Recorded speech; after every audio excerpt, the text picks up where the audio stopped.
And I'm pleased to welcome the UserWare team. The executive team is here with us. So today we're going to start with a quick recap and then how to get started with OpenSilver. I would like to show some demos and then we'll stop for a moment and take some questions. A common question we have is about third-party libraries, so we have a dedicated section to that. Best practices for migrating from WPF, Silverlight, LightSwitch. Dive into the internals of OpenSilver, and finally looking ahead, what's coming next after this. So yeah, let's get started. Do you want to create a web app or a cross-platform app with C# and XAML? I think that's the right place to be.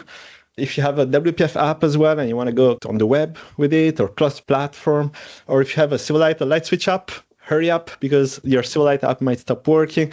A good solution for that. All right, so start with a quick recap. And just remind that WPF launched in 2006, and it was the first time we got XAML and the first time we got declarative UI in the Microsoft technologies. So that was a lot of excitement, and WPF is still there with us today.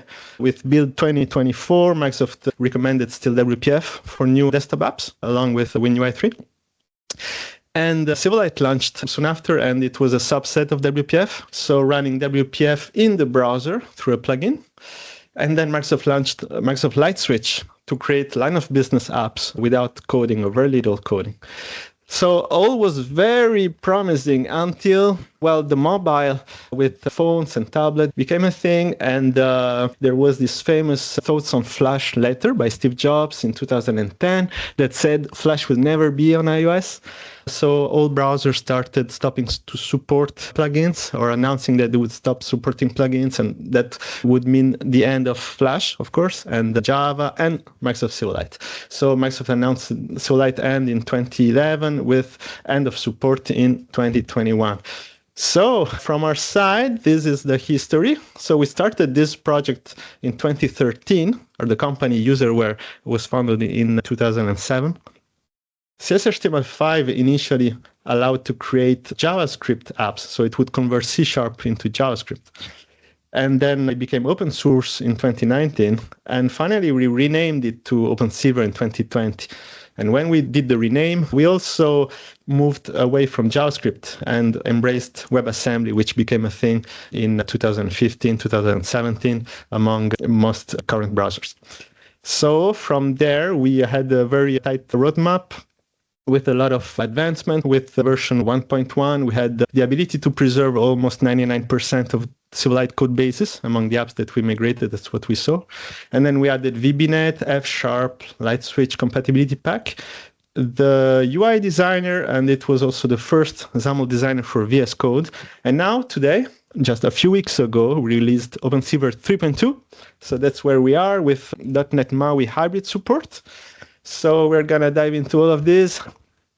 All right, so just a quick recap of the ecosystem and how Silverlight, WPF, OpenSilver relate to each other, what is supported. So Silverlight supports C# or VBNet, it supported WCF SOAP, and of course XAML. Now, WPF, as I said, is a superset of Silverlight. So originally, we focused on supporting all the Silverlight features. And then we started adding more and more WPF features. So the XAML is the same. It's just that there are more features in WPF. There are some interesting things, like this area here is things that are supported in Silverlight but not in WPF. There are actually very few, but there are a few of them. Silverlight runs in the browser, so you need to handle the URL, and you want, for example, navigation that is based on the URL. So there is this frame control that lets you do that. WPF also has a lot of exclusive features like multi-binding, dynamic resource, X-static, and a lot more that we already support in OpenSilver. And then there are stuff that we don't support yet, like advanced triggers. And there are also things that we likely never support because of browser restrictions, local files access, direct database access, and things that require administrative privileges. OpenSilver 3.2 is here, and we're growing the circle with every release. And if you follow the develop branch on GitHub, you'll see a lot of commits every week. So the circle is growing very rapidly. So here again, there are a few interesting things. So there are things in Silverlight that are not in OpenSilver, like XNA, that was a 3D and 2D gaming technology. Smooth streaming. Silverlight back then was used mainly for business apps, so it was very popular among enterprises, but it was also used for displaying advertisements like Flash did, and also for streaming like Netflix and so on. So the streaming stuff, we have HTML equivalents that are actually more modern, and we rely on those. So we never likely port it, but we provide a migration path. So other than that, most of the things in Silverlight we do support. In OpenSilver, we do also have some exclusive things. So of course, OpenSilver lets you run your app in modern browsers, unlike Silverlight and WPF. And you can publish now to iOS, Android, Windows, macOS, and Linux. And there are also some cool things like you can import JavaScript, HTML libraries. So you can leverage the huge JavaScript ecosystem of components, thousands of them, and you can mix and match with your C# and XAML code. All right, how to get started? As you know, there are two ways to get started with OpenSilver. One is to download from opensilver.net, just click download SDK, or great news, since version 3.2, OpenSilver is also on the marketplace, on the Visual Studio marketplace, and on the VS Code marketplace. You can see here screenshots of how to get it from Visual Studio. Now, for the VS Code users, I will go very quickly on this part, but the same, you can get it from the extension. So here's a screenshot of VS Code, and you can get OpenSilver from the extensions here. Make sure to install the dev kit as well for a great experience. It will add the Create OpenSilver application button, so you can do everything by clicking without typing in the terminal. So you have, for example, a wizard where you can choose the language, you can choose the application name, the theme, light, dark, or classic Silverlight theme. And by the way, guys, use this one if you are migrating from Silverlight. If you want a pixel perfect migration, you can choose the classic theme. And then you can choose the platforms, so you can check the platforms you want. So that was for VS Code. Now, very quickly on Visual Studio. So on Visual Studio, first you install the extension, and then when you create a new project, you can choose the language in this drop-down here, C#, VBNet, F#. You can filter to see OpenSilver templates, and then you have 3 templates, client-side only, client-server with RIA services, and the class library. So if you choose the client-side app, you then see another dialog which we made, and this is a wizard where you can choose the theme again, but this time in Visual Studio, the .NET version, and the target platforms. So when you click Continue, you will see your Solution Explorer having multiple projects. So let me guide you very quickly on this. So there is one main project which is called My App here, where you will put your C# and XAML code. So for example, if you are migrating from WPF, you just copy-paste your code here. So I say just, but actually you should expect that there is some adaptation to do. But it's not a 2-minute thing to migrate an app. We have migrated apps with 500,000 lines of code, and it's a few months of work, of course. But the idea is that you put your code here, and it's the same namespaces as Silverlight and WPF. So most of the basics are the same. And then you have entry points. So you can see there is the browser entry point that leverages Blazor WebAssembly. So that's the exact same technology that Blazor WebAssembly uses. So we are based on the same .NET WebAssembly compiler by Microsoft. Then there is the MAUI hybrid, which is the new one with the OpenSilver 3.2 release. Then there is the Photino. So MAUI hybrid doesn't support Linux, only iOS, Android, macOS, and Windows. We have introduced Photino, which kind of works in a similar way. We introduced it for Linux, but there is nothing Linux specific in this project. So you can also use it for Mac and Windows. And sometimes it's actually faster, but it doesn't support mobile.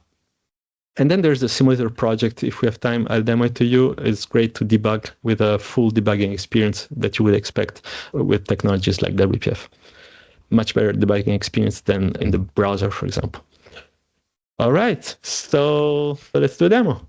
I'm going to fire up Visual Studio 2022. And first of all, I'll show you how to get OpenSilver. So the very first steps is to go to the Manage Extension, find OpenSilver here, and then you can install it from here. When you have done that, you can create a new project and again, filter here. So choose C#, the OpenSilver application, choose a name. Here, let me just check all the platforms, and then let's continue. So this is going to create the solution that you have seen before. And what I'm going to demo is creating a very simple app, which is a movie watch list app. But I thought it would be nice because you can adapt that to enterprise scenarios as well. So I've collapsed the projects, and you can see here this is the main one. Let me zoom in. All right, so to compile faster, for now, I'm going to unload these 3 projects, and we'll reload them later. Let's start with creating the view model. So that will be the the business objects that will contain our movies. So I'm going to call it view models. And I'll just copy paste it because we don't have much time. I think it's the only snippet that I will copy paste in this demo. All right, in this demo, I'm going to use the Microsoft MVVM package, which is very useful. So I'd like to take the time to show it to you. Let's select it. So here it is, community toolkit.mvvm. I'm gonna install it. It turns out that this one actually requires a latest version of C#. So I'm gonna edit the CS proj and put the language version to a latest. By the way, while we're editing the CS proj of this project, you can see the target framework here is by default is .NET Standard 3.2, but you can upgrade it and use .NET 6, 7, 8, or 9, or even 10 preview if you wish. For now, we'll leave it as net standard 2. This is an observable object, which means that it implements iNotify property changed. And we have a relay command, which we're going to bind to a button. Here we have the movie view model, where we can see that there are attributes that we'll use for validation, like title is required, and this is the accepted range for my rating, because I'm going to rate the movies after I watch them. And yeah, that's it. So let me recompile the whole solution, and then I will open the UI designer. So we're very proud of the XAML designer. If you guys haven't tested it yet, you can also test it online by going to xaml.io. And by the way, I mistakenly also shown that we have XAML for Blazor.com, which is actually another technology. If you have a Blazor app and you want to mix and match XAML and Blazor, so inside an existing Blazor app, you can do that with our XAML for Blazor technology. But if you go to xaml.io, you will see our UI designer running online without any installation. And you can play also with AI and other cool features. Let's go back to this demo project. I'm going to double click main page.xaml. And what I'm going to do is just create some very simple controls. I'm going to add a data grid, data form, and why not a chart? With the chart, I can show the ratings. And yeah, so the very first time you run it will take a bit longer, and then it's much faster. So you can see we have more than 100 controls you can choose from. And here you can choose the way you display the preview. So I'm going to use mobile preview for now. And I'm going to drag and drop the data grid here. So you can see as I drag and drop, there are some dots that remind the VB6 for the nostalgic guys like me. That makes it very easy to position stuff. And actually, when you do so, it creates standard XAML, but we have made the designer be easier to use than a normal one. For example, if I want my data grid to be resized when I change the size like this to make responsive, normally I would change the horizontal alignment and so on. But we have invented some cool things like the anchor UI thing. So I select my data grid, and then in pink, you can see that there are some anchors here that show the distance to the top, the left. So I'm going to anchor to the right. And when I do that, the data grid will automatically be responsive like this. I'm going to do the same with the button. So I'm going to add the button here to add a movie. I'm going to select it, and then I'm going to anchor it to the right. And I'm going to remove the anchor that is on the left. So this way the button stays in the top right corner. While I'm on it, I'd like to show that we've made the designer very easy to use. So there isn't the usual very big properties panel, even though you can get it still by clicking the 3 dots. We have also added some additional panels, color picker here, and you can edit the text. So here I'm going to put add, and the title, of course, movies watch list. So there are a lot of other features I like to show. I will not have time to show to you. For example, a very advanced outline panel that shows the control templates and how the control templates are nested within each other. Of course, you can change the theme. You can change it at design time or at runtime. You can change the palette as well. For example, the primary color here. And let's now wire it up. I'm gonna add just one more control because I love this control. It's the data form and it's pretty cool. For now, the data is sample data and you can see it comes from the data context. So what I'm gonna do instead is I'm gonna change the data context to be the one of my view model. So I double click main page SAML CS and I set the data context to be the movies. And we have auto completion here. And yeah, so data context, as you know, is a non-UI element that will cascade down. So the page will have the data context, grid will have it, and then it will arrive into our data grid so we can bind to it. So let's bind just to our movies collection and do the same for the data form. And for the button, we can bind the command that will be a binding to the add command. Again, the command is this one, and the MVVM library will change the name to add command. All right, so let's compile and run in the browser. Okay, let's start with our debugging first. So the movies watch list, you can see it's responsive. I can click add to add a movie. I can edit the data grid. So data grid, we ported the code from the original data grid by Microsoft. And so it's identical to the Silverlight one. And it's really great. It supports column freezing, sub rows, grouping, sorting, reordering, and a lot more. Data form is a little known control, but it's pretty useful if you want to have, for example, a child window that shows more details. And you can see that it detects the type of the classes of the properties, and it offers the corresponding controls. So we have a very nice looking date picker, the checkbox, and so on. You can also add elements from here, and they will appear on the top. And the last thing I want to show, it will also detect the validation stuff. So for example, title is required. So if I don't enter anything in the title, I will get a validation summary control that shows the title is required. And I also get validation errors from here, where, for example, if the rating is too big, it will show that it's right now it's not in the correct format. So yeah, you can see the validation, and I cannot move to another row until this row is validated. It's pretty advanced. So that's it for the demo for now. I wanted to add a chart, but I see we don't have much time, so maybe at the end if we have more time left. And I also wanted to show the simulator and the Maui and Fotino. So maybe let me just show the Fotino launcher. Maui works exactly the same.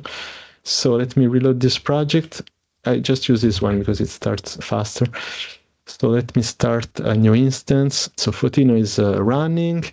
And here is the Windows app. So the Windows app is ready to be deployed. It's an executable. Now, of course, if you're coming from WPF, there is no much purpose here, but you can generate in the same way executable for macOS and Linux. And Maui, you can use the Android simulator. It takes a little bit of time to start, to fire up. So maybe at the end of the presentation, if we have time. So let's stop for a moment. Time for some discussions. Let me check if any messages. Yeah, please, Vendra, you can unmute yourself. And Hi, hello. Let me introduce myself. I'm Manvendra, and I used WPF and Silverlight like in 2007 and 8 on Windows Vista. My question is, I'm working as a front-end architect and working with React and all the front-end frameworks and CSS and all the stuff. And I just saw the demo as well that you created something in Visual Studio in OpenSilver, and then it was executing inside the browser in a grid, right? So in front end, right now I'm using MUI grid as well. There are multiple solutions, AG grid, which are JS-based solutions basically. So my question is, why should I start to use Silverlight, OpenSilver basically, instead of some front-end technology? Yeah, thanks. That's a great question. We have seen the appeal mostly from people with a .NET background. That excludes React and Angular if you want to use .NET. Now, if you want to use .NET, you have a lot of choices, and that's a really great thing. OpenSilver is open source, and we really want to bring something to the .NET ecosystem.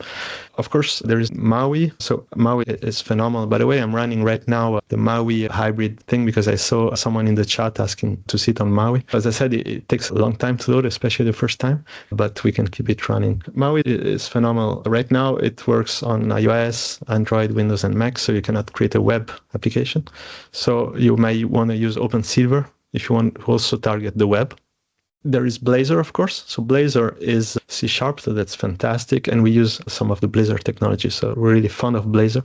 However, you don't have a XAML in Blazor, so you will need to learn HTML, CSS, and so on. And yeah, so if you want to use C# and XAML and target the web as well as native devices, that's something that OpenSilver is very valuable with. And the last thing is, of course, people migrating from existing code bases. There are really hundreds of thousands of WPF projects out there. We have been contacted by a huge number of people who have Silverlight apps and LightSwitch apps. That's something that only OpenSilver can offer. There is almost 99% coverage of the Silverlight code bases. WPF, we are right now at maybe 70% of your code. You can keep the same. It can be more depending on the projects. And we want to get close to 100% of the things that can be supported in a browser. Okay. Now I get it. Who is the target audience for this OpenSilver and that stuff? So I am just fiddling with the Blazor, and I basically started it again in recent months. So that is the one more reason I'm here. And XAML is controversial, with some people hating it, some people loving it. But what is for sure that XAML allows for the designer experience. And so the drag and drop design experience you saw here is made possible thanks to XAML, the fact that it's declarative. This thing is still running, so I'll keep it launching and show it to you. So we're using the MAUI stack here, and the MAUI stack you can look up. There are ways to make it much faster. For example, you can enable hardware acceleration in your Windows settings. You can also debug directly on your mobile device, connecting it with USB. It will also start much faster. Other questions? Maybe I'll take a few more before resuming with the presentation. Yeah, hi, this is Nirosha. I'm a software developer. So currently working on a migration project from Silverlight to OpenSilver. We are trying to do the migration on our own, and it's a Telerik based Silverlight application. So we are working on migrating from Silverlight to OpenSilver. So we are facing some compatibility issues. When we do research, we found that we need to procure a license from you, which is called Telerik compatibility license. In that case, is there any community platform to discuss about this topic? Normally, how will you provide your service on migrating an application? Thanks. Yeah, thanks a lot for your question. I'm going to talk in a moment about the third-party libraries in general, but for Telerik, so when you buy a Telerik license, for example, Telerik for Silverlight, it comes with the source code for Silverlight. And the license allows you to change that code and recompile it for your own application use. That's at least for Telerik for Silverlight 1. So what we did is we improved OpenSilver to the point that we could recompile the Telerik suite of components. And if you go to the OpenSilver website and you go to the gallery, there is a Telerik UI showcase. Okay, so in that case, if we think about a second way, so can we simply use replacing a components or whatever available in Telerik instead of procuring that license? Can we just simply use OpenSilver components? Can we replace it? Yeah, so the easiest way is not to replace it, but rather to directly use the Telerik controls. We support the Telerik controls because we are able to recompile the Telerik code base to OpenSilver. So I recommend you use the original Telerik controls recompiled with OpenSilver, and we can assist you for that, of course. Please reach out to us and we'll help you to get the original Telerik controls to run, assuming you have a valid Telerik license, of course, which you legally need. And that means that you will not have to change your application code. And we support the vast majority of Telerik controls, and that will be the best approach, in my opinion. Yeah. If you are sharing your screen, maybe if you are talking about... Oh, yeah, I thought I was sharing. So what I was saying is that if you go to the OpenSilver website, to the gallery page, you can see this Telerik showcase. And this is what it looks like. You can see here the schedule view, calendar, Gantt chart, and then there are other demos like data grid, of course. And there is also this application here, which is advanced and use Telerik in addition to RIA services and other things. yeah, I hope So it answers. is Yeah. this available that we can access that pod.demo? Can we It's access? online demos. Yeah. Just go to opensilver.net and then click on gallery here. Yeah. And Okay. you can see these demos.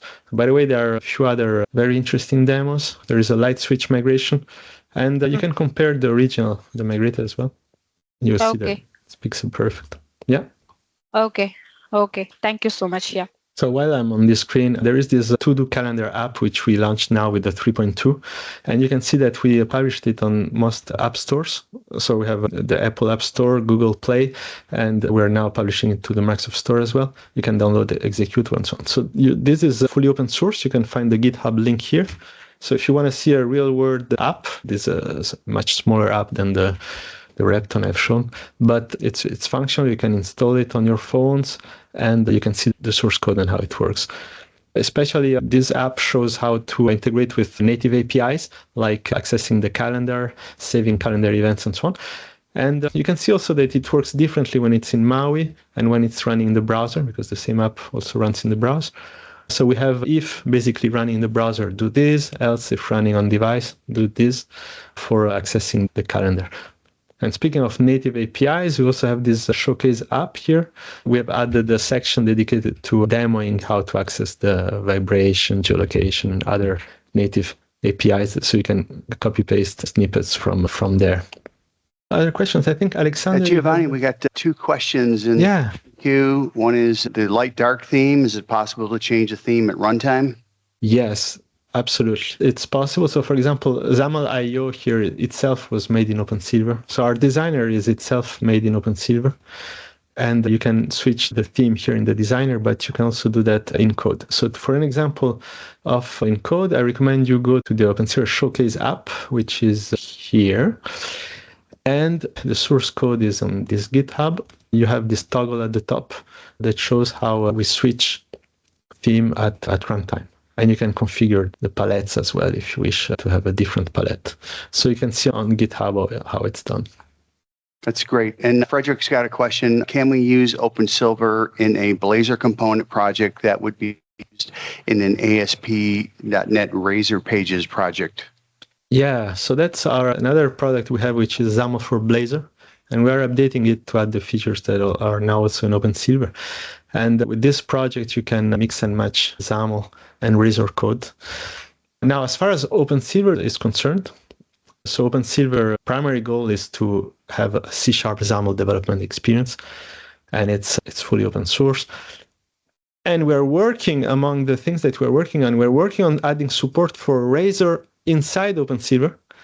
So you can further extend the things that you can do with OpenSilver by putting Razor code inside your XAML and C# and leveraging the Blazor ecosystem. So that's something we're working on, and we plan to release it in just a few months from now. So stay tuned for that one. And you said, Russell, that we have a second question as well? That was the second one right there. So that's a good transition to the third-party libraries, which is a question we receive very often, which is, okay, I can code in C# and XAML with similar API as WPF, but when I need to use a certain control, what options do I have? So you basically have four options. So the first one is actually great news that most non-UI.NET libraries that you can find on NuGet will actually work right away. So this means .NET Standard libraries, .NET 9, and here are some examples. We have seen all those libraries in apps that we have migrated. We have a dedicated team to help you migrate apps. We have seen all kind of things, and those are some examples. So second approach is the one I mentioned earlier for Telerik that we have done, is if we have access to the C# XAML source code of the library, we can actually recompile it because we aim at having full coverage of WPF and Silverlight APIs. So we can recompile from source code. Now, the third option, this one opens access to thousands of controls, is ability to import JavaScript and HTML libraries, as I mentioned earlier. So here are some examples of cool things you can do. And what I was mentioning is that we're working on support for Blazor Components. Now, with JavaScript importing of libraries, while it's super cool, it requires interrupts. So you need to have an interrupt call and then write a string that is JavaScript string. It's pretty easy to do. We have HTML presenter control that makes it super easy to mix and match HTML, CSS inside your XAML. but still you need to do interrupt. With Blazor Components, you will not need any interrupt. You just add the library, and if we have time, I'll show you a sneak peek after. Just a few words for people who are interested in migrations. So I just like to say a few important things. So one is why you would migrate. As we said, with WPF, it lets you go to the web and cross-platform. And Silverlight, you may have security issues if you keep using the plugin. But more importantly is how the migration works.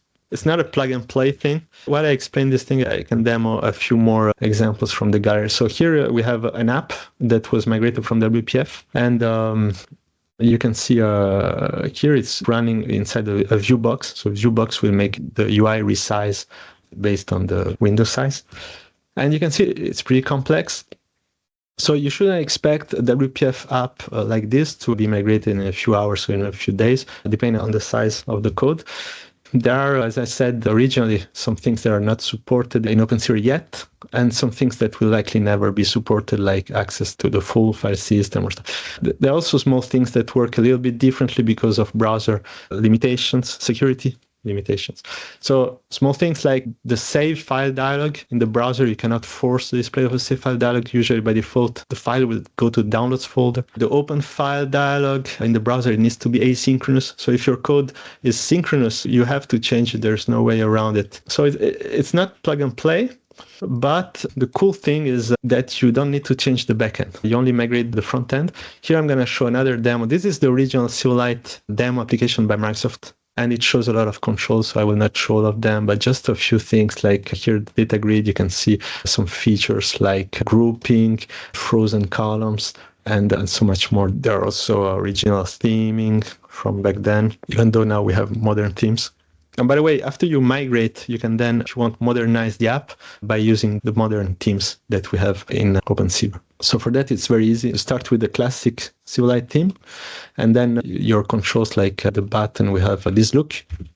And then you migrate your app, and then you go to switch to modern. And if you do that inside Visual Studio, it will propose to add the NuGet package automatically and so on. So as I said, you don't need to change the backend. We support WCF, SOAP, and so on. And in the front end, depending on what your code uses, you may have to do some changes. So I recommend you go to documentation where you will find, for example, the best practices for performance. Like initially by default, you might find the performance being very slow when you start to debug. Performance is actually much faster when you deploy in release. When you publish the app, is even faster. When you compile with AOT, it's even faster. And then we have suggestions for enabling virtualization in combo boxes and other places to make it even faster. So make sure to read all those stuffs. We're also working on adding a lot of tips for general migrations. So keep an eye on documentation. And we're also working on a whole new documentation, but that will be in a few months from now. So let's have a quick look under the hood. So here we'll go very technical, and I will try to go fast. But for the people who are interested, it's probably on one of the very rare occasions where we describe exactly how it works under the hood. So let's start from a general point of view. So I've already shown this. There are the different entry points for the OpenSilver app.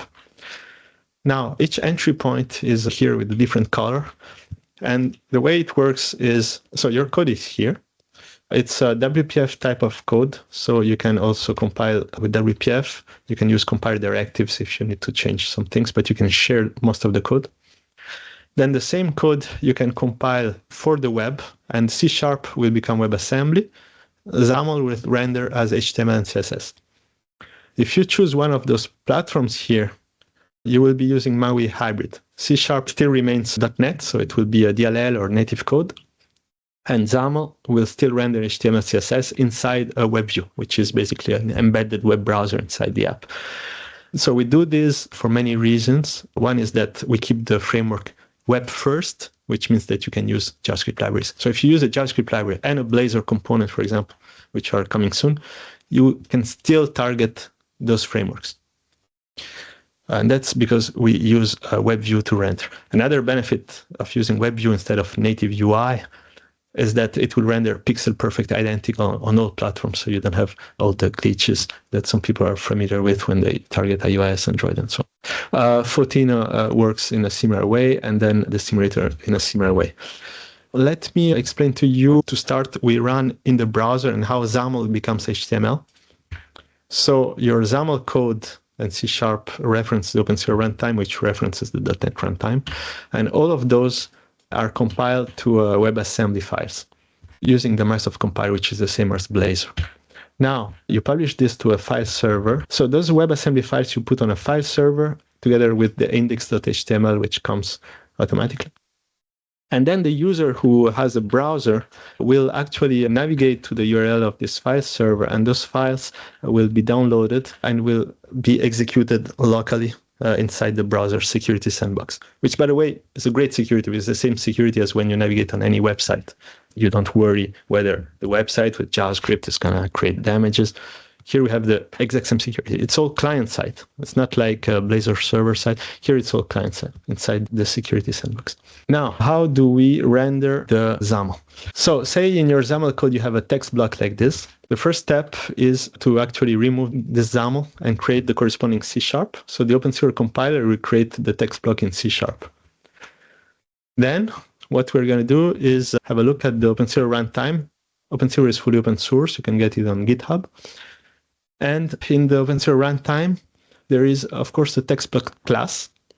And somewhere in this text block class, now this is simplified, of course, there are more lines than this, and the names are not exactly the same. But basically, there's a JavaScript interop that says basically create a new div and append it to the parent div. Now, finally, in index.html, there is a root div, which is OpenSilver root. And when the application is executed inside the browser, we get to this interop here, which will create the div for the text block and append it. So another common question we receive is why you're using the divs instead of rendering with pixels. So there are a lot of reasons for that, accessibility and a lot more. But particularly here for text, performance is great for rendering a lot of text because browsers are highly optimized. Last technical thing is how do we get into MAUI on mobile? So instead of generating WASM, we generate DLLs or the equivalents for native stuff. And so when you're running inside a hybrid app, those DLLs are part of the application package. And we use a web view, so an embedded web browser, just for the HTML rendering. The application logic, the C# gets executed natively. And this makes it possible to call native APIs like accelerometer, file notifications, and whatever without interrupts. So that's pretty cool. And performance is also great. And thanks to JavaScript interrupts, we update the DOM and render pixel perfect identical on all phones and platforms. That's for the technical side. I'll go quickly on the remaining slides and then I will look for questions. So looking ahead, you can find a roadmap on our website, so I will not talk much about this. Just I would like to give a sneak peek of the Blazor Components report because this is really cool and coming very soon. How does it work? Blazor Components, there is a huge ecosystem. It's getting bigger and bigger.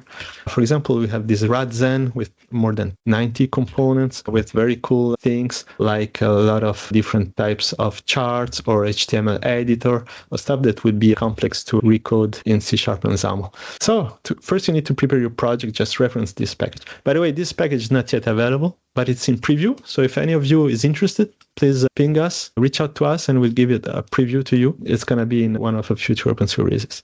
Then you change your CS proj, then you reference the Radzen NuGet package. You add one line in the program.cs. So you can find this line in the documentation of Radzen. And then in our code behind, we create some appointment. For example, I'm going to demo the schedule component. So this is just business objects. And the super cool thing is that inside your XAML, so all of this is XAML code, standard XAML code, and this as well. So inside the XAML code, you will soon be able to put a Razor code by putting a Razor component. So Razor component is actually still a XAML UI element. And inside that, you can just put any standard Razor. You can find this example in the Radzen documentation. You can just copy paste it. And on top of that, we've introduced an additional feature, which is not in Razor, which is support for markup extensions inside Razor. So basically, you can use XAML type markup extensions inside the Razor code so that you can access, for example, the view model or static resources, whatever. Alternatively, you can also put Razor files next to your XAML files inside the same project. If you have a very long Razor, you might prefer to do that rather than inline Razor. And then you run, and this is the result. So Let me share so one thing is these are some topics that I would have loved to discuss but didn't have time, and I leave this slide while we discuss, so you can scan this to have a link to the Google Doc where we put additional links, so there will be the recording of this webinar as well as the source code that I used for the demo, social media links, and other links. So yeah, maybe we have time to take one or two last questions and then we wrap up. What's a question? Is there a migration community channel that we can look for? Yes, so we are going to have a Discord channel very soon. So we haven't launched it yet. Keep an eye on that one.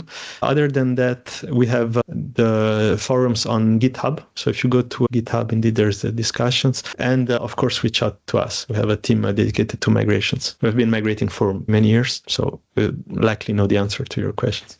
Nirav, you want to? Yeah, hi. Hey. So we had earlier meet with the V-Ships for one of our project for the ShipShare application. My concern with the couple of topics or the couple of points over here is first is with the Telerik compatibility with the WPF side. So earlier what we had the package been upgraded to the latest version of Telerik, or because earlier we were facing some compatibility issues when we upgraded to or moved our project to the OpenSilver compatible. So what's the update on that side with the Telerik upgradation? So was it a WPF project? The WPF application. Yeah, not Silverlight. Yeah. So for Telerik, right now we have migrated, as I mentioned, the Telerik for Silverlight. And for WPF, it's actually very similar. So the general API is the same as well as far as how you use the controls, except for the styles. So the problem with the styles is that WPF supports advanced triggers, whereas Silverlight uses Visual State Manager. So if you use custom styles with the Telerik controls, you will not be able to use your custom styles with triggers with the version which we migrated from Telerik for Silverlight. So for that, either we recreate the styles or you wait that we also migrate the Telerik for WPF. And we'll be able to do that as soon as we have support for the advanced triggers, which are coming in the coming months. Stay tuned for that. We'll definitely have news on that. So I see that the time is running out. I really hope you enjoyed this. Thank you, everyone. I will looking forward to seeing you again in the next webinar. Please post your feedback, post your comments, reach out to us. We're really looking forward to talking to you. And thank you again. See you very soon, everyone. Thank you very much. Take care. Bye-bye. Bye-bye. Thank you. Bye-bye. Thank you. Bye-bye. Thank you. Yeah. Bye.